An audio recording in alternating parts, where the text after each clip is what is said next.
Welcome to Starbound, where every star tells a story. What happens when the underestimated humans take on a technologically superior race with only their cunning to rely on? Let's get into the story.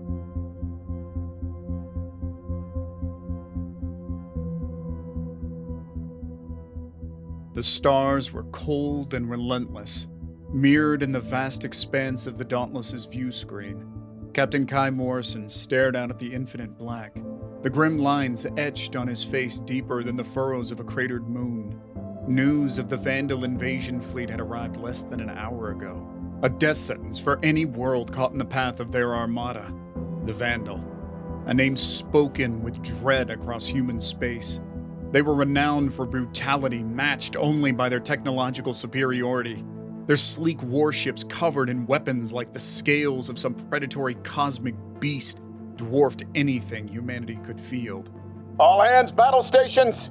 Morrison's voice echoed through the Dauntless. There was no more time for a rousing speech. His crew knew the stakes. The Dauntless was a Terran scout carrier, one of hundreds produced over the last decade in a desperate attempt to counter the Vanduul threat. It sacrificed armor and firepower for speed and maneuverability. It was a greyhound chasing a pack of wolves, a race it was almost certain to lose. "We're being hailed, sir," reported Ensign Nara from the communications. "It's them." Morrison nodded grimly. On screen, the view screen flickered, replaced by the ugly visage of a Vanduul warlord. Its segmented jaw clacked in amusement, revealing rows of razor-sharp teeth. I am War Master Koldrak. It grated in heavily accented English. Your resistance is meaningless. Power down your weapons and prepare to be assimilated. Despite himself, Morrison felt a flash of anger. Assimilated. It was a quaint euphemism for total annihilation, a slow, agonizing process by which Vanduul absorbed not only technology, but the very minds of the vanquished. "I believe you've underestimated us, War Master," Morrison replied, projecting as much confidence as he could muster. He caught Nara's worried glance and offered a grim smile. His bluff would only carry them so far. Humans. Koldrak's voice dripped with disdain. Your pathetic attempts at bravado are futile. Submit or be obliterated. "Status report," Morrison barked. "Enemy fleet accelerating, sir." Nara's voice was tight. "ETA 4 hours to engagement." 4 hours. Might as well have been 4 minutes against the might of the Vanduul armada. The Dauntless shuddered slightly as it pushed to maximum acceleration, but it would be a fleeting burst of speed. The Vanduul warships could sustain it indefinitely. It was only a matter of time before they were caught, outnumbered and outgunned. The silence on the bridge was deafening. Morrison knew his crew looked to him for answers he didn't have. When you command a ship like the Dauntless, your role is less that of a leader and more that of a sacrificial lamb, leading his flock to slaughter to buy a few precious minutes or hours for others to make a miracle happen. Yet, under the bravado and stoic acceptance, an idea wormed its way into Morrison's mind. A desperate idea, born of necessity and the bleak knowledge that defeat was inevitable. "Helm," he spoke quietly, "laying a course for the Zeta Reticuli system." Zeta Reticuli, an unremarkable star system 3 light-years away, but its emptiness made it ideal for what was to come. "Sir, that takes us far off course," the helmsman questioned. "I know." Morrison kept his voice even. It wouldn't do to reveal the desperate gambit forming in his head, not until he was sure it stood a chance. "All hands," he addressed the crew. "We're on a special mission. We won't be engaging the enemy directly." He saw the confusion blossom on their faces as he continued. "Not in the way they expect." His crew, like all who served on the scout carriers, were trained more for deception than battle. They understood sacrifice. This mission, though, it bordered on suicidal. He could practically see the questions burning in their eyes. "Tactical, prep all seating pods," Morrison ordered before anyone could raise a hesitant voice. "Engineering, full divert to maneuvering thrusters. Comms, prepare coded transmission."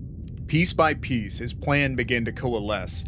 The Dauntless was one of many, a lone wolf that could be lost without drastically jeopardizing the larger Terran fleet. However, its expendability also became its strength. It couldn't face the might of the Vanduul head-on, but it could become a ghost in the cosmos, sowing chaos in its wake. It was far too late for a conventional defense, so they would rewrite the rules. Hi, sorry to interrupt the story, but a lot of you who are listening right now aren't actually subscribed. It's completely free and allows our stories to pop up on your feed much more often. If you're enjoying the story, please consider clicking the subscribe button underneath the video right now. Back to the story. Incoming transmission from High Command, Nara announced. Morrison hit the receiver. Admiral Thorne's face filled the screen, tired and drawn, but his voice rang with authority. Kai, we've confirmed it. There are too damn many of them. We can't hold them off. We understand, sir, Morrison replied, keeping his voice steady. The Dauntless wouldn't be returning to its home base. He just hoped he could give Earth and its colonies a fighting chance. Every hour you can buy us gives our civilians a chance to evacuate deeper into the core sectors. Thorne continued, his voice low and urgent. We've mobilized every ship we have, but against those numbers... His voice trailed off, a testament to the overwhelming odds they faced. We'll do our best, Admiral, Morrison assured him. The Dauntless is no brawler, but we can be a damn nuisance. It was an understatement, but sometimes playing the role of an irritant was better than becoming another casualty statistic.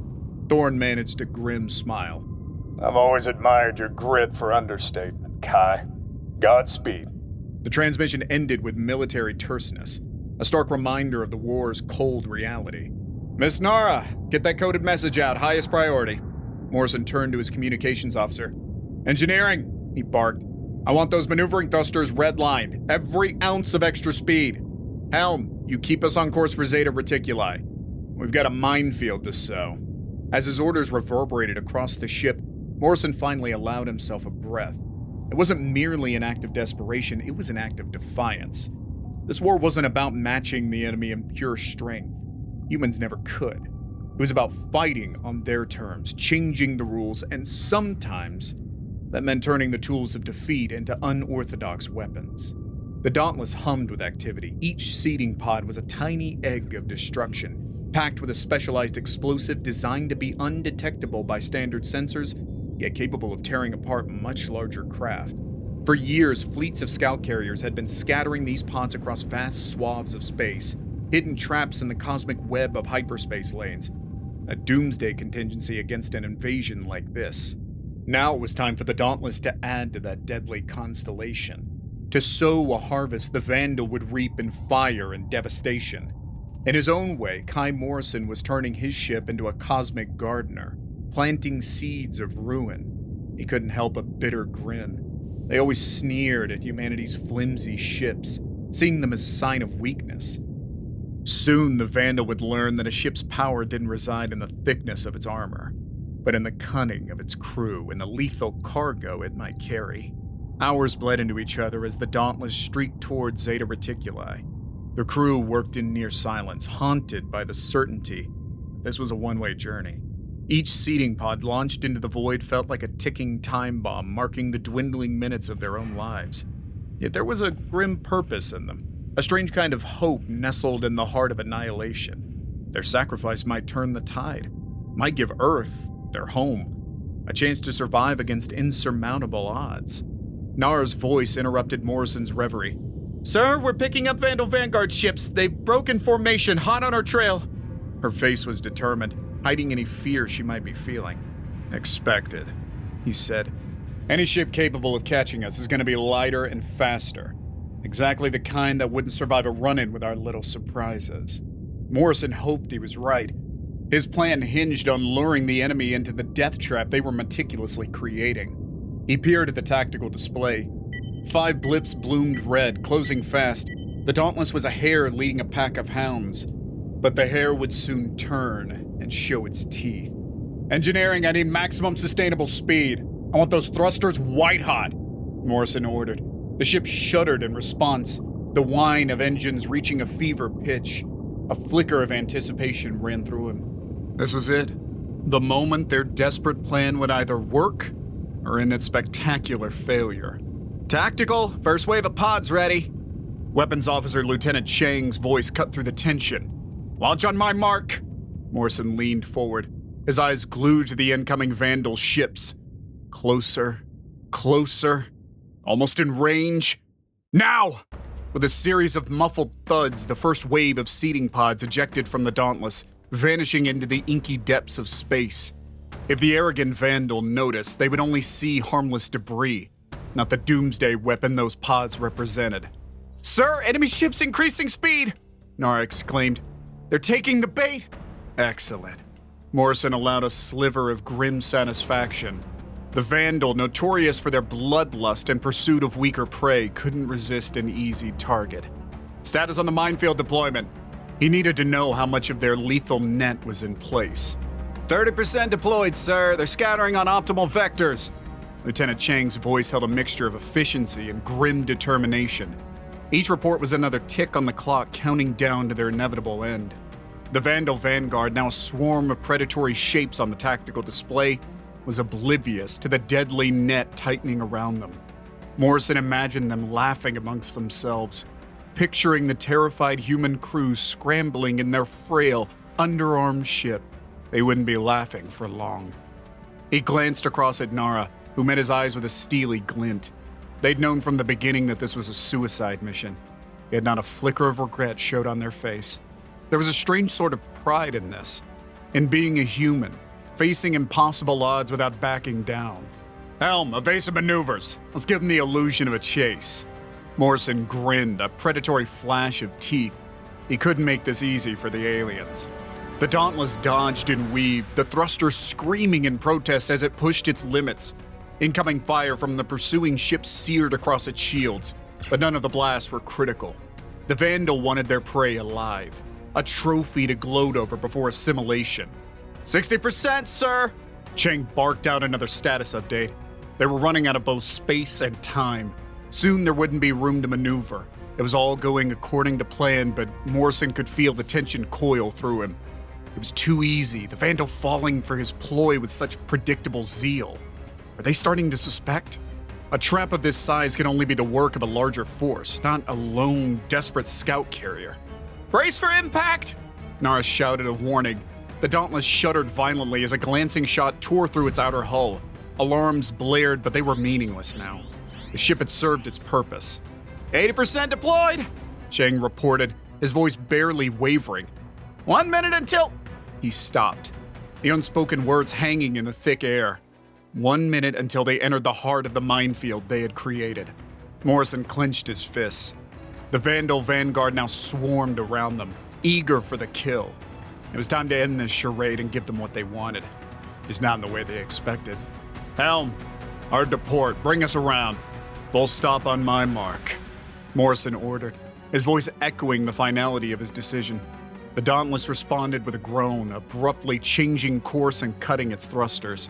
It was a suicidal maneuver, deliberately placing them in the path of the oncoming pursuit.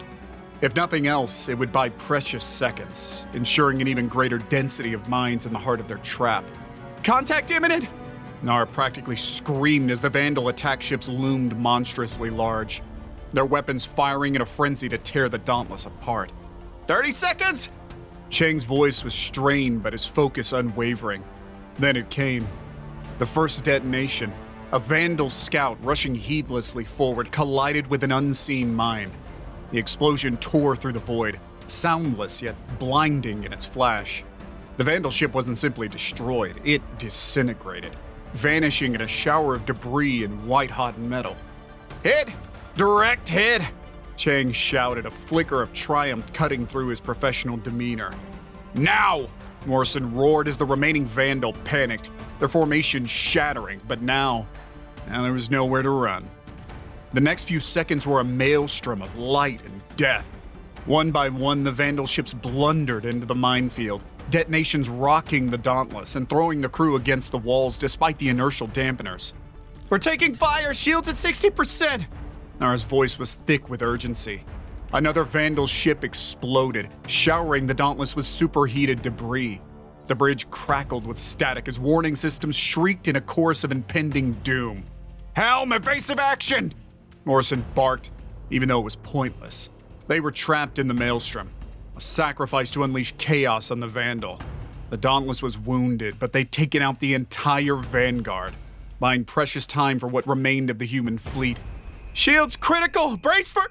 Nara's final warning was cut short as the bridge lights flickered and died, plunging them into darkness. Darkness reigned, thick and suffocating, broken only by the insistent beep of emergency lights. The roar of explosions had receded, replaced by the eerie silence of a stricken ship. Morrison felt himself shoved violently against his command chair as the Dauntless shuddered and lurched, the unmistakable groan of a failing structural integrity echoing through the hull. "Damage report!" he rasped, the blackness disorienting and oppressive. One by one, stations flickered back to life, casting grotesque shadows across the bridge. Lieutenant Chang, thrown from his post, was the first to speak. "Main systems online, sir. Auxiliary power only, hull breach on decks 3 through 5. His voice was thick with shock. They had never trained for this magnitude of self-inflicted destruction. Nara's station remained stubbornly dark. "Miss Nara?" Morrison's stomach churned as the silence stretched. A stifled groan followed by a weak cough finally broke the silence. "Here, sir. Comms are down. Bulkhead message jammed through relay." "Casualties?" Morrison asked, dreading the answer. Chang swiveled in his chair, one arm cradling a bruised shoulder. He scanned the bridge. "Multiple entries, Captain. Nothing fatal, yet." Morrison nodded, yet that word hung heavy in the wounded air. The Dauntless was on borrowed time. "Engineering status," he barked into the oppressive silence. A voice from the murky depths of the bridge responded. "We're dead in the water, sir. Thrusters, main reactor, everything's gone. She's held together by spit and prayers, Captain." Engineering Chief Petty Officer Matsui's normally cheerful voice was devoid of its usual spark. A hollow laugh escaped Morrison's lips. Somehow that seemed like an apt description. Their sacrifice had worked, perhaps too well. They were caught in the heart of their own lethal trap, surrounded by the smoking corpses of Vanduul warships. But their gambit had cost them dearly. "Captain?" Nara began hesitantly, her voice echoing the collective worry on the bridge. "What about the rest of the fleet? They wouldn't know where the minefield..." "No," Morrison confirmed, the grim truth heavy on his tongue. "They wouldn't." His gamble had cut both ways. Unless... "Miss Nara, emergency transmitter." He straightened, a flicker of hope rekindling. "Can you patch it directly into my suit's comms?" A flurry of activity sprang up on the bridge as Nara and Matsui scrambled to comply. The emergency transmitter was a bulky, antiquated piece of tech, a last resort meant for dire situations when standard communications were impossible. Designed to punch a signal through any interface. It was their only hope of getting a warning out. "Ready, sir? But the range is limited. We're adrift. Power's almost nil." Nara's usual confidence was shaken, mirrored in the anxious faces of his crew. Morrison nodded grimly as they jury-rigged the bulky transmitter to his comm unit. "We might only get one shot at this before everything goes dark." He took a deep breath, trying to find the words in the encroaching chaos. "This is Captain Kai Morrison of the Terran vessel Dauntless," he began, his voice amplified by his suit, echoing eerily in the wounded silence of the bridge. "To any humans in this sector, abort approach to the Zeta Reticuli system." He paused, knowing he couldn't explain the minefield, the reason for the sudden danger. It would have to be enough that something was terribly wrong. "Repeat, Zeta Reticuli is a kill zone. Vanduul Vanguard destroyed, but danger remains. Proceed with extreme caution." Morrison swallowed, imagining the confusion his warning would cause. "Message set to loop, sir," Matsui reported grimly. "That old beast will keep you spitting out till we don't have a single watt left." "Good. Let's hope that someone's listening." Morrison trailed off, staring through the view screen. All they could do now was wait, and pray that the rest of the fleet wouldn't blunder blindly into the trap they had so carefully laid.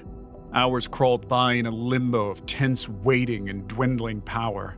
The Dauntless slowly drifted, a metallic corpse surrounded by the debris of its annihilation. On the bridge, they huddled close, the flickering emergency lights casting long shadows, each face etched with exhaustion and dread.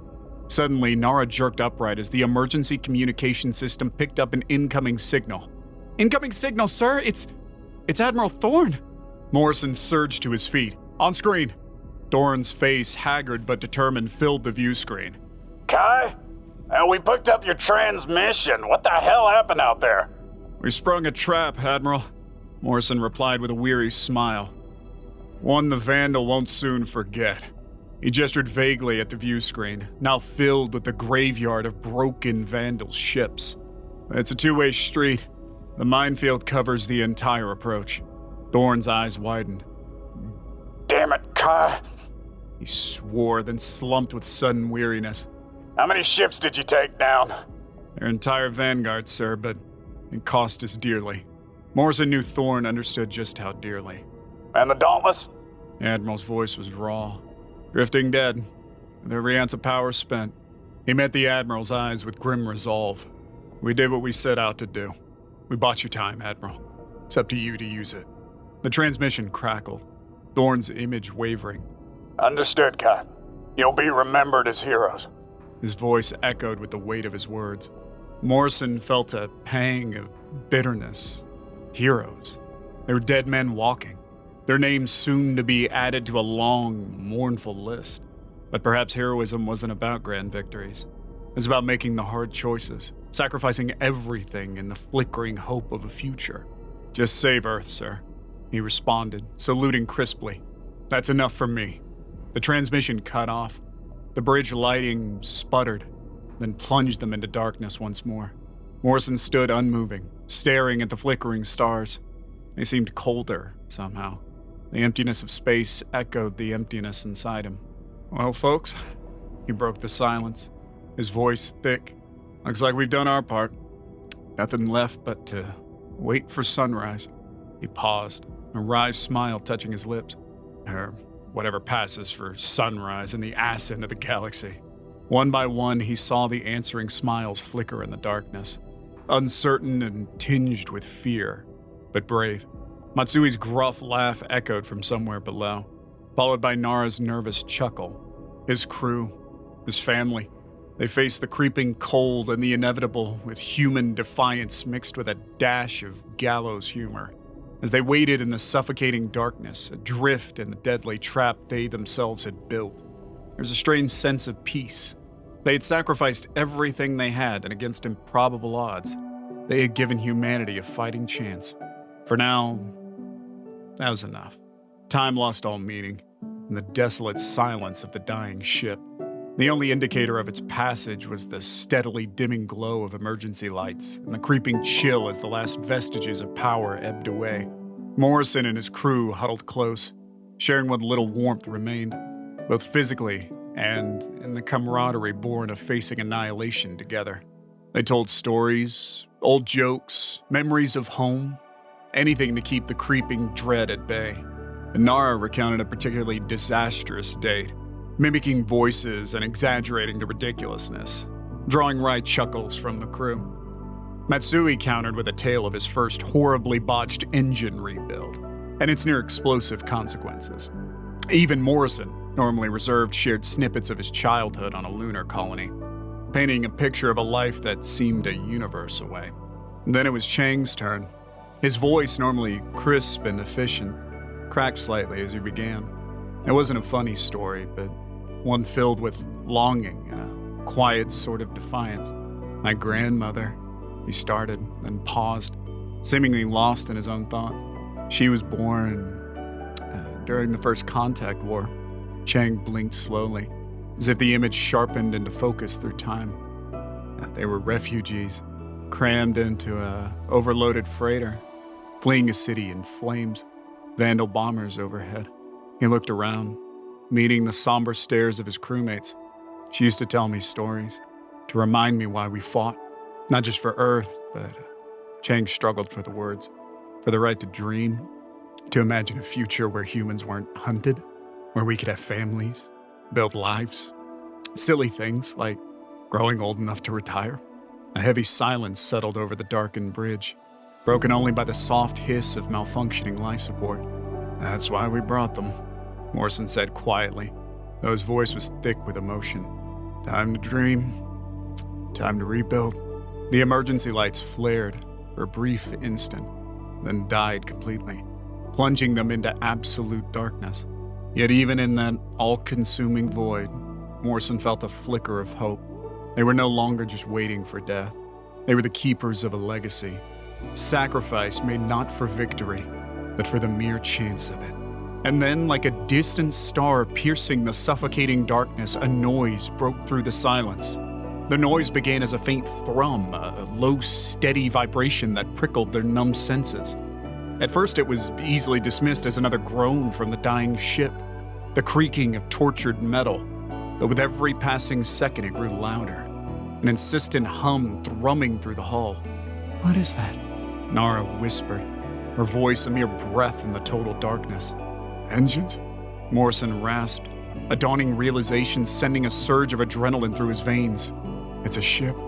The hum grew into a deep rumble, the vibrations rattling through their bones. One by one, the crew began to stir, faces pale and etched with a mixture of hope and fear. The impossible was happening. Someone had found them. Could it be the Vanduul? Natsui's voice was thick with dread. Had they escaped their own trap only to fall into another? "Sensors are down, unable to identify." Morrison rasped. His mind raced, dead in the water, unable to even know who'd come to finish them off. The rumble intensified, morphing into the roar of powerful thrusters. Then, with a brilliance that seared their eyes even through closed lids, spotlights pierced the darkness. The entire bridge was bathed in harsh white light. "This is IDS Intrepid. Get your asses to the escape hatch. Help has arrived."